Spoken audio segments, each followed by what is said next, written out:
December 18, 2025, Board of Appeals in session. Approval of December 18th, 2025 agenda. Oh, can we do roll call first? Oh, I missed that, didn't I? No problem. I Von can't- Traeger. I can't read. Nichols. Yes. Hutchinson. Yes. Coy. Here. Brown. Host. Yes. Alt. Yes. Perfect. Okay, now we go to the agenda. Approval. Do I have a second? Second. Host. Yes. Hutchinson. Yes. Brown. Nichols. Yes. Von Traeger. Alt. Yes. Coy. Yes. Okay, approval of November 20th, 2025 meetings. Before we do that, I wanted to talk with all of the hullabaloo that happened the last time with legal and stuff. I did some, so that all of the findings were in here to add to it, so I wanted to make a motion to add these additional minutes to, but just to that first variance for the northern steel. The other minutes were sufficient. I'll second that. Motion to amend the minutes. Hutchinson. Yes. Coy. Yes. Alt. Yes. Von Traeger. Brown. Host. Yes. Nichols. Yes. Okay, I guess that approves the minutes, that session. Public comment.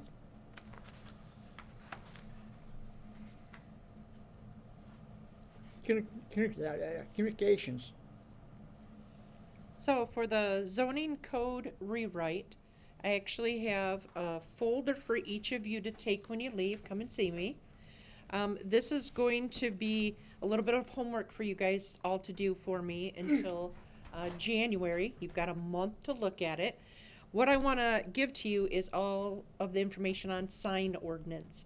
What I'd like is your feedback to tell me what you don't like about the ordinance, what you do like about the ordinance, what are some things in here that don't make any sense, some things that you've seen in your past being on the ZBA or being on other boards and commissions.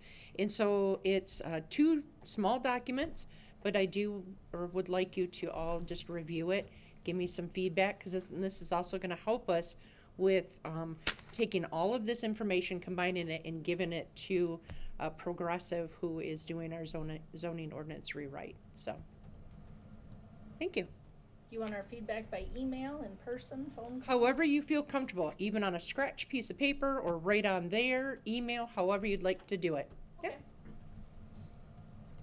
Okay. Public hearing.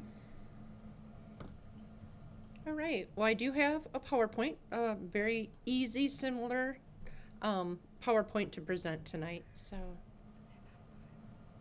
pardon? Just hit F5. Oh, I'm sorry. There we go. So this again is about 903 North Mitchell Street, about the sign setback variance.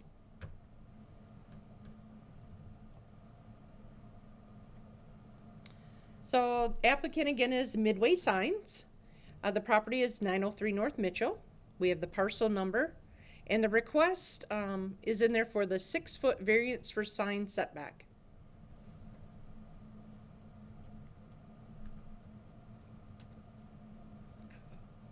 Where would it go? Do I have to do F5 again? Just hit the space bar or enter. Yeah. It's not going.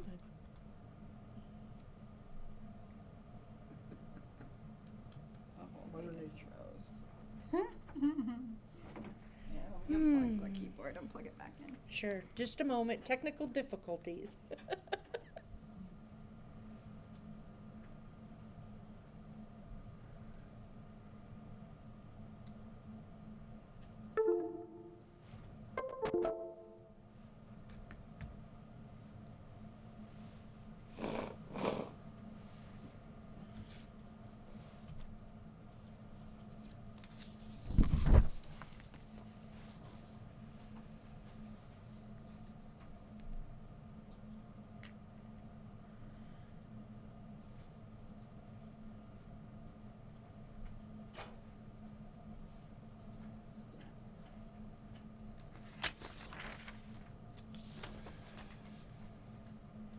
There we go. Thank you, Danielle. Danielle to the rescue. All right, so here is a picture of Subway, and as you can see, this was when it was green grass, and taking a picture of where the temporary signs are at. So the zoning is a B3 general business district. The standard sign setback is 10 feet from the property line. The request for the setback is now 4 feet. The first initial that we had was 6. The neighborhood context. Most new signs in the area meet the 10-foot rule. Some older signs are closer to the street due to past regulations. And Mitchell Street has a mix of setbacks. Variance review standards. The board must ensure proposed variance will not, first one is block light and air to neighbors, increase street congestion, increase fire risk or endanger public safety, hurt surrounding property values, harm public health, safety, and welfare. Staff findings for this sign: light and air, no impact. Traffic, no expected increase. Safety meets fire building codes, no added risk. Property value, project expected to add value. And district integrity is proposal consistent with the B3 zone. Public notification was sent out to properties within 300 feet. Notice was posted online in the Cadillac News on municipal doors. No comments received as of the staff report today.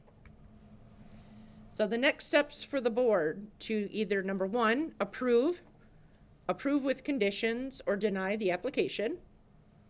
Attach reasonable conditions if necessary. Thank you.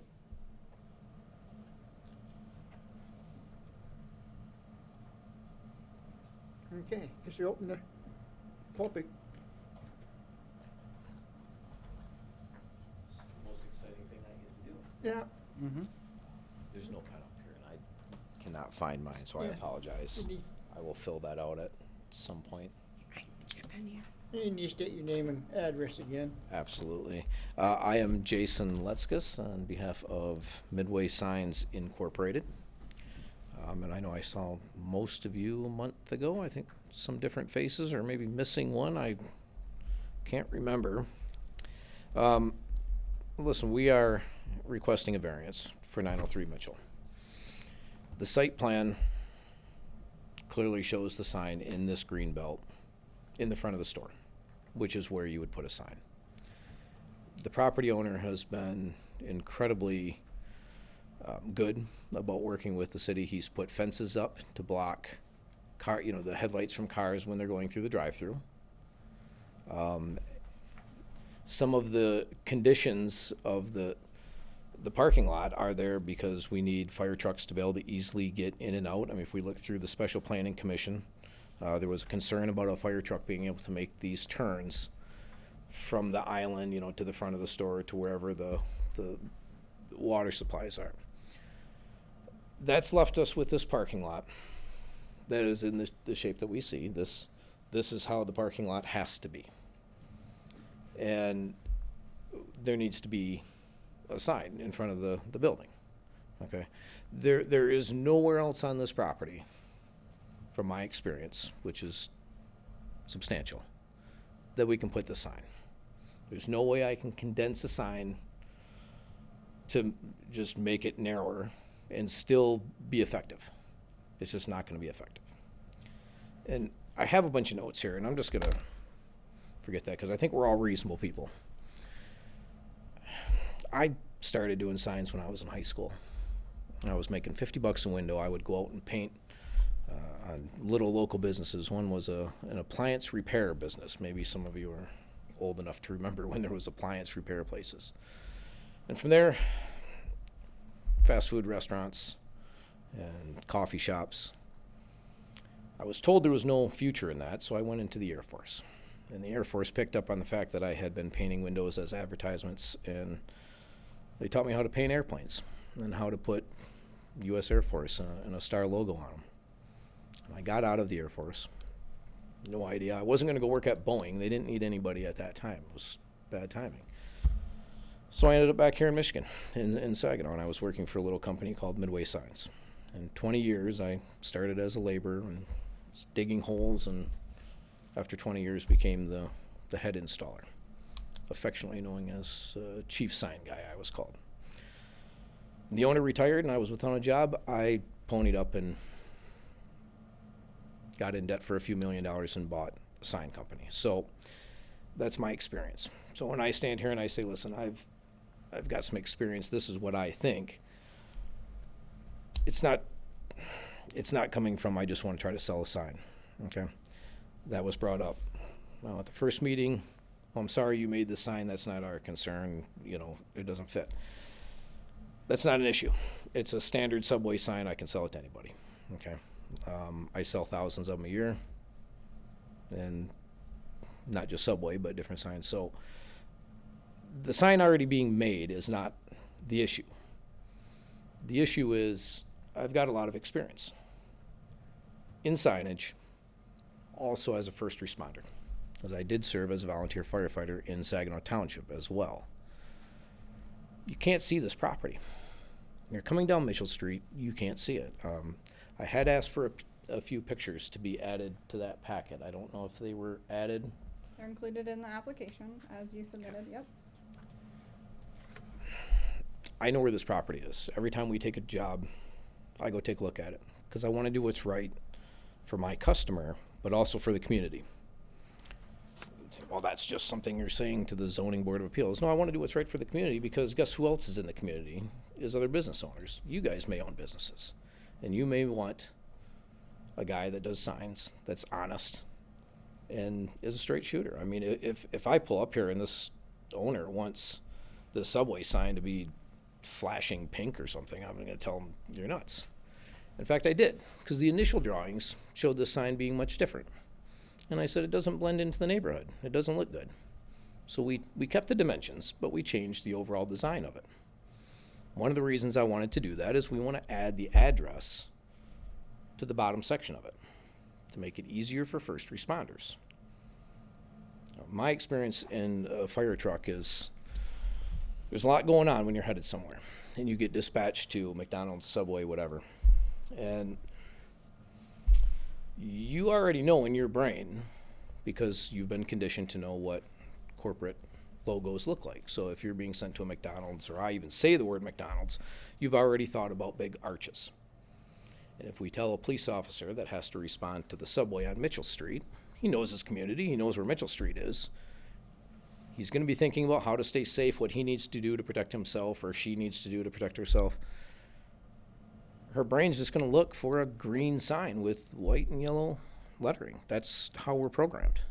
And if it's not there, and they can't see it, they could just go right by it. And then you have tourists, okay? And you have nights like tonight when it's hard to see. And when you're coming, up to this property, there's a residential home on the side of it that has trees, and the trees are overgrowing the sidewalk. I took my dogs for a walk on the sidewalk in front of this before we came here. And I couldn't walk underneath those trees without ducking. And once I got on the other side of it, I turned around and I couldn't see the subway. I couldn't see the building. Okay, so there's no deceleration lanes. There's a busy road with no deceleration lane. A deceleration lane is a left-hand turn lane or a right-hand turn lane. Somebody wants to go to Subway, their GPS is telling them it's on the left, but they can't see it because there's no sign or not a big enough sign. There's no left turn lane for them to get into or right-hand turn lane to get into. They're going to slam on their brakes when they get in front of the building. Or they're going to go past it, and they're going to turn around in somebody else's property, which is what I did. And after our first meeting, I went back and I read the special use of the property, the request for a special use permit. And there was some public input on this. And to my surprise, two people, Missy Hanford, it indicated there's already a problem with people turning left here. There's been 3 accidents there that she knows of since October.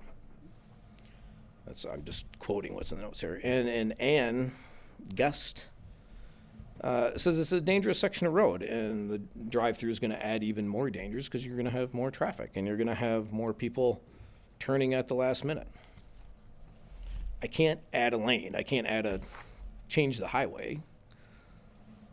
I can't change that the subway's there. It's already been approved. But what I can do is give motorists a nice image of where to turn for the subway.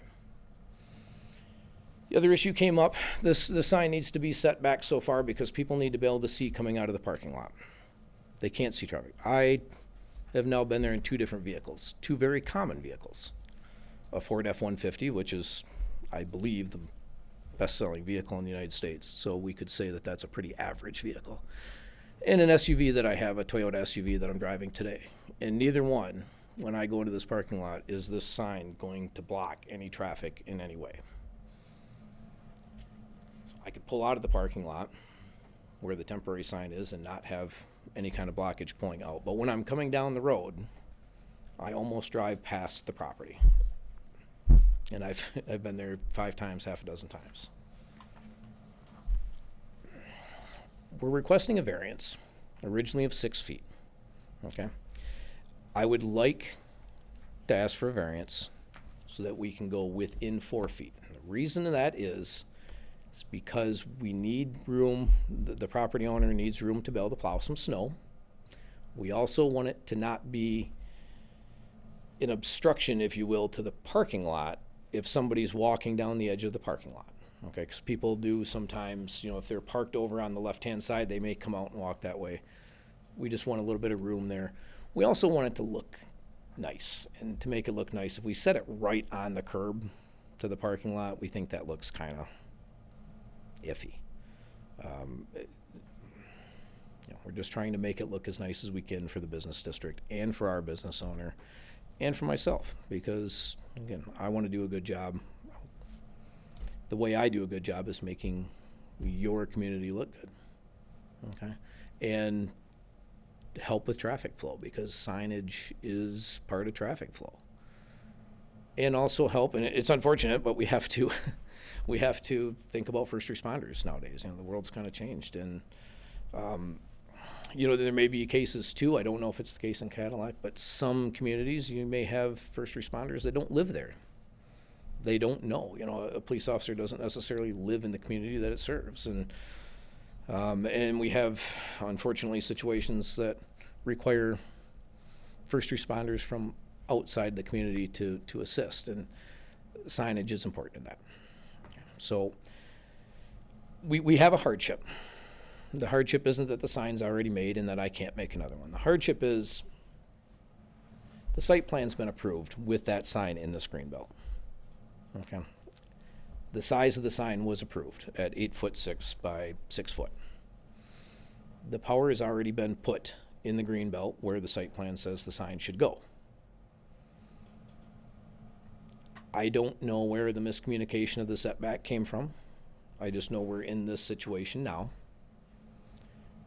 And there's no other option on this property for me to put a sign that's going to be functional and is going to meet all the requirements of setbacks and keeping the parking lot open. So we're sort of in a tough situation. But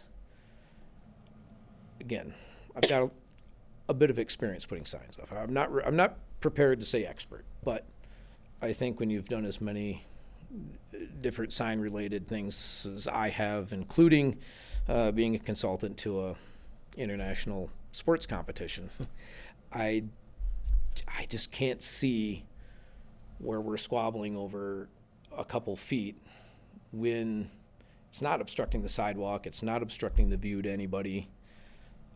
It's doing nothing but making that section of roadway look nicer and hopefully be safer for motorists if they can see the property well before they get to it, especially on nights like tonight. If this starts to freeze at 10 o'clock and somebody decides they have to have subway, we don't want them slamming on their brakes in the middle of the road where there's no deceleration lanes. that's the only argument I have, and I don't even like to call it an argument. To me, it's borderline common sense. I think anybody, even if they don't have experience installing signs, can look at that property and say, well, this is where the sign goes. And as long as it's not, hanging over the sidewalk or something ridiculously 60 feet tall or something silly, as long as it's within the size requirements, it's not blocking the view of anybody. If anything, the trees that have been added to that greenbelt block the view pulling out of the parking lot more than the sign will. So, given that, I'm going to request that we have a variance. We would like to be able to go closer to 4 feet. Okay, and I would just like that. We're adding that in there so that we have a little bit of leeway in case because we want to pull it off the curb, but we also may run into something underground. You never know if there's an ancient boulder or something in the way where we need to have a little bit of adjustment, 6 inches one way or the other. And that was the reason for changing the setback.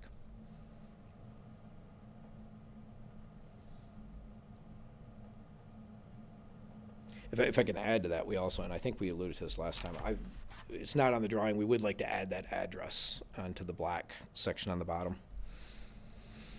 In like a reflective, it would be a reflective vinyl material, like a street sign's made out of. Okay. Any questions for him? Yeah, have you thought about a pole sign? Well, we would be over, there's a height restriction here, is my understanding. So we have to stay within that height restriction. Is there a height restriction? For pole signs, yes. Okay. Basically, the one that I think is correct is it would need to be a minimum, the bottom of it, a minimum of 7 feet off the ground. So what is the total height of the sign from the top of the base up? This sign is 6 feet. So 7 foot plus 6, it would be 13 feet at the top. Mhm. But I think the ordinance says they need to be at least 7 feet above Grade. And then, and that's got to do with traffic safety. Right. and we would still be under the same setback requirement though if we were into a pole sign. I think it actually, Mike, you would know, but I think it actually would be greater, because if it's a pole sign, you have to be at least that distance away from the property line. Because if it falls, it has to be able to fall on right. your property, Okay. right? It So I'm might- pretty sure I the think it setback would actually be greater. reads from the street, Oh, okay, so then maybe but I'm not, Yeah, I don't know don't hold it me to it, verbatim either, but I think it might be from the street. I'm glad you said that because I did forget this. That's where the initial confusion came in here. The measurements that were on the site plan were from the curb, and we thought the setback was from the curb, not the sidewalk. So that's, and the sidewalk's bigger in that area than normally a sidewalk's like 4 feet. That's goes all the way to the roadway, so it's like an 8-foot sidewalk. So that's where some of the initial confusion came in. In my defense, I'm handed this from the architect, and the architect says this is all approved. So that's why the sign was already built. But it's an 8'6" long sign, 6 feet tall. It's a pretty standard sign. It's not flashy or anything like that. And there's 2 tenants here, right? There's an empty tenant space that's for rent in addition to the subway. Probably ideal for a eyeglass store or something like that. They've invested a lot in this building. They've gone out of their way to protect the neighboring properties from headlights and noise by putting the fence up. They've worked diligently with Public Works to make sure that they can get whatever vehicles in this parking lot that they need to. And we're left with this space, and this is the only space we're really left with. It's, again, we're kind of limited. And without a sign on that property, it's an invisible retailer, especially to anybody that's not from the area or somebody that's going to that property with as a first responder. With that, has a lot more things to think about and just needs a way to identify where the subway is.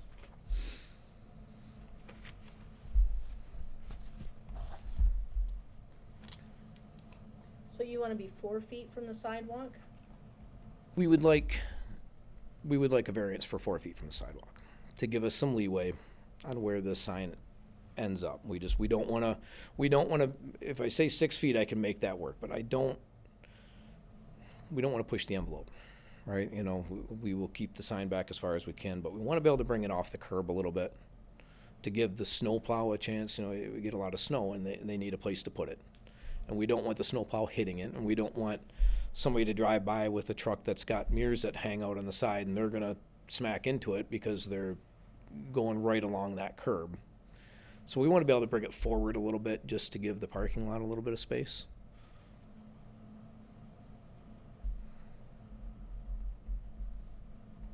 Any other questions? No? If you guys are done asking questions, I got some comments to make, Okay. if I would like. Basically, I'm willing to make a motion to approve it with conditions and a suggestion. I'd first like to mention what I consider to be the practical difficulty. A year and a half ago, June 2024, the Planning Commission approved the site plan, which clearly shows there's a sign there. They approved it, and it also had the condition that staff could make some minor adjustments as needed, which is very, very common in all the years I was involved in site plans with Jerry Adams and John. In just exactly, the green space is not as wide as initially anticipated because of things like emergency vehicles and so forth. Where I see a practical difficulty is because the Planning Commission approved it. A year and a half's gone by, nobody's appealed their decision. Now, we hear appeals for the Planning Commission, but our job is only to review the standards. And the standards were reviewed at the Planning Commission. My understanding of the Michigan Zoning Enabling Act and the Planning Enabling Act in Michigan is that we do not have the authority to reverse a decision. If it's appealed, we can review the standards and send it back, but nobody's appealed it. So that's my thinking of where there is a practical difficulty. We don't have the authority to reverse a decision of the Planning Commission. We just don't have that authority. What I also want to get into are some conditions. One is I do want to allow staff, when it's installed, to be able to make some minor adjustments so he doesn't have to come back from Saginaw again. But one thing I would like is I want that sign placed closer to the curb towards the building. And my thinking is, for the sight line, is if it's approximately, let's say, a foot and a half off the curb on the building side, there's plenty of room there to put a couple of bollards up to prevent a plow from hitting it, to prevent someone with mirrors sticking out from hitting it. It'll provide that safety. The back side of that building already has bollards for the same reason. It's the same reason. The drive-through sign that shows the menu on the back of the building, I took a picture of it today, and I'd seen it before. It's literally right at the curb, you know, the projecting part out. So they've already got a big sign that's right at the curb line. But I agree with him, you want it set back a little bit. I'd sure like it more than 4 foot off the sidewalk, but I would be willing to make a motion to approve this variance application based on the practical difficulty I said. having the sign, the extension or the west end of the sign being maybe a foot, foot and a half from the curb. Let staff take a look and with them and decide if it ends up being 2 foot, 1 foot, 1.5. Certainly you have signage, ATMs, drive-through, all through Mitchell Street where there are bollards protecting buildings, signs, and a lot of stuff like that. So I'm willing to make that motion to approve, not so much based on 4 foot off the sidewalk, but the distance from the curb towards the building. You know, allow them to do that. And I certainly like the fact that, I actually really like the fact that the building is set back that far from the road. I really think that's good. But I guess I kind of think that's it. It was approved by the Planning Commission. It was reviewed by staff. Now granted, John is retired, but along with the approval, it was reviewed by the city engineer. It was reviewed by the fire marshal, where you get into the circulation of fire trucks.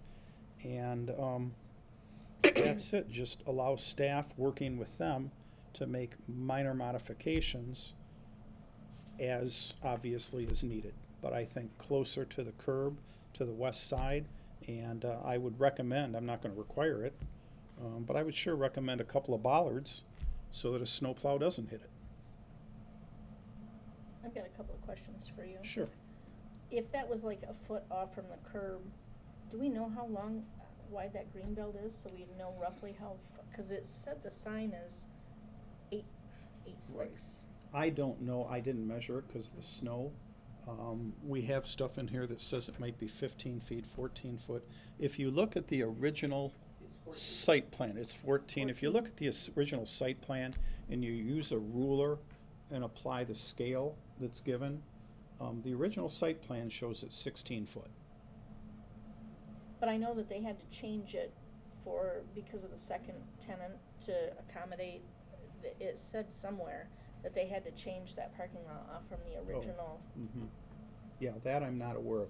But I basically read the minutes, and what I was really looking at was the planning commission approval and what the conditions were. And then one of my other questions is, John had said that, specifically referenced the sign in his letter Mhm. to Mr. Gallagher. Is there anything that shows that they had, because I know that Abigail revoked the sign permit Mm-hmm. because it didn't meet the standards. Is there anything where the planning commission said, yeah, we're okay with that sign? That's what I read. The planning commission in their approval did not specifically address the setback of the sign. So even though John said, because it says These were understood his here that they concerns. knew These were that- his concerns, yeah.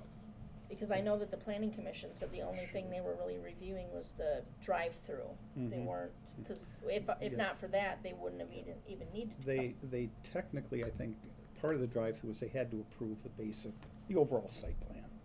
But the overall site plan was presented to them after the city engineer had reviewed it, after utilities had reviewed it, after, public safety. The police department and that, they get into lighting and stuff like that. So that is my thought. I'm willing to make a motion to approve, but not so much based on 4 foot off the sidewalk as I want it closer to the curb at the west end. And I suggest, I'm not gonna require it, that, a couple of bollards be put up, just like they've got on the back of the building, protecting it. We have a motion, do we have a second? Wait, Go ahead. Oh, yes, Kelly. I would like to specifically say how close it needs to be to the curb, not just sure. leave it a foot to 2 foot to a foot and a half. I'd like to just say a foot. If it's a foot from the Yeah. curb and they put their bollards It's- there, It's like you said, my truck, if I had my mirrors, just like his Ford, I got the same mirror as he has. You extend it a foot, you drive down, you got that sign. but it looks like that's parking there, isn't it? Well, I don't think some- it is. Sometimes, I think the parking, Kelly, is against the building. Okay, so Yeah, when so they that's pull his in. driving. Yeah. yeah, Yeah. somebody drive Well, next the to- other concern is with, and I I just mentioned don't the wanna bollards. leave it where Sure. it's wide open and, sort of close to the curb, Mhm. cause then we're back to, it can be. Right, I don't want them to have to come back here, and that's why I think, I'm gonna say 1.5 feet off the curb, You know, and the condition is staff can make minor adjustments as needed. Yes. Fine The with other that. concern I have, and the reason I mentioned the bollards, is also with a lot of the large trucks that people are driving, you look at where the parking is by the building, Yeah. someone could very easily back up and back into it. So the bollards are gonna, you know, older vehicles don't have the backup cameras. I've got friends with trucks and backup cameras, and they still hit stuff. Or you, again, my truck. So that's my thinking. Just, I'm obviously open to any suggestions, but Why wouldn't you just make it a condition? what, the bollards? Mm-hmm. I guess I don't know. I guess I leave that up to the property owner. If the property owner is foolish enough not to put them there, and the thing gets hit, you're gonna go, well, we That's we his problem. suggested it. That's his problem. And that's my thinking. I don't wanna add, it's a suggestion. I don't Right. wanna add a bunch of conditions, but, I mean, if they're already wise enough to put bollards around the back of the building so people don't hit Hope things, they'd be they should smart know enough that all the money we just spent on this sign, a couple of bollards that Might save it. might prevent a insurance claim. You know, we all see bollards that are scraped up. Hey, Teresa. Yeah, I got John. Can you guys hear me? Yes. Okay. I just wanted, before a vote's taken, just point out that your zoning ordinance requires, for sign variances, that the listed findings of fact must be made by the Board of Appeals, which is not empowered to grant a variance without finding of fact in each of the categories above, and each finding must be supported in the record. And this is from section 46-664 of the zoning ordinance. So there's several standards for specifically for sign variances that the board needs to acknowledge each one and make a finding on each one. Should we just read each one and make a finding on it? Yes. Okay. The first one is variances may only be granted when it can clearly be demonstrated that hardship or practical difficulty will in fact exist if the variance is not granted, and I think we all agree that, The city did that. yes. The second one is the mere fact that other larger signs constructed prior to sign ordinances do exist in the area, and they're not a reason to declare the hardship, and they're not They're being. not. In no case shall a variance be granted if it's determined by the Board of Appeals that the appellant has created the hardship or practical difficulty. No, the city created it. Before a variance is granted, it must be shown that the alleged hardships or peculiar difficulties result from conditions which do not exist generally throughout the city. I don't think. The applicant for a variance shall be prepared to furnish site drawings. He has done that. We got it. The term hardship is not deemed financial. No. I don't believe that is. The alleged hardships and practical difficulties which will result from a failure to grant the variance must include substantially more than mere inconvenience. And I don't think it's inconvenience. It must be shown that allowing the variance will result in substantial justice being done. I think it will. The above findings of fact shall be made by the Board of Appeals, which is not empowered to grant a variance without finding of fact in each of the categories, which we have. And nothing contained herein shall be construed to empower the Board of Appeals to change the terms of this section or to add to the types of sign permitted on any premises. I Yeah. think we're good on those, and the original 5, I think we already have Already have. agreed that those have been met.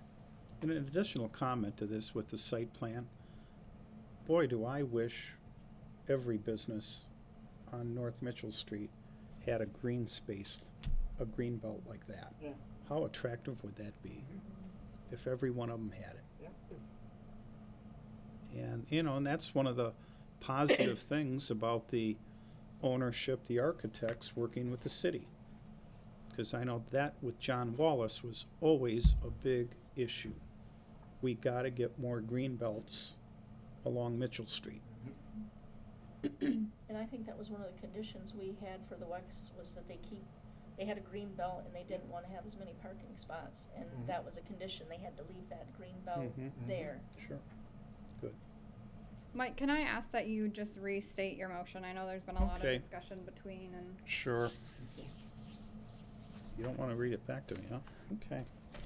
My motion is to grant the variance, stating that the practical difficulty, in my opinion, is that this site plan, which included the sign, was approved by the Planning Commission in June of 2024. I don't feel, being as they've approved it, there's been no appeals of the site plan, that we have the authority to reverse it. So the practical difficulty is the Planning Commission approved it, so we've got to be careful. We got to be careful. But I want to add the condition that I would like to have the west side, the building side of this monument sign placed close to the curb. I'm gonna stick with my 1.5 feet off the curb, and that would allow, I believe, between 4 and 6 foot of a setback. So I would like it set 1.5 feet off the curb with the condition that staff, working with the sign company, can make minor adjustments. We don't need to come back here, I don't believe. So the final review staff, and also the location of it closer to the curb.